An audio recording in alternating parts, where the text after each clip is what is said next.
నాదెండ్ల మనోహరన్ నేను శాసనం ద్వారా నిర్మితమైన భారత రాజ్యాంగం పట్ల నిజమైన విశ్వాసం విధేయత చూపుతానని, భారతదేశ సార్వభౌమాధికారాన్ని సమగ్రతను కాపాడుతానని,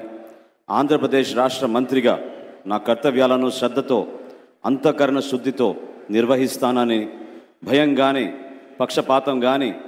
రాగద్వేషాలు కానీ లేకుండా రాజ్యాంగాన్ని శాసనాలను అనుసరించి ప్రజలందరికీ న్యాయం చేకూరుస్తానని దైవసాక్షిగా ప్రమాణం చేస్తున్నాను. నేను నాదెండ్ల మనోహరన్ నేను ఆంధ్రప్రదేశ్ రాష్ట్ర మంత్రిగా నా పరిశీలనకు వచ్చిన లేదా నాకు తెలియవచ్చిన ఏ విషయాన్ని నా కర్తవ్యాలను సక్రమంగా నిర్వహించేందుకు అవసరమైన మేరకు తప్ప ప్రత్యక్షంగా కానీ పరోక్షంగా కానీ ఏ వ్యక్తికి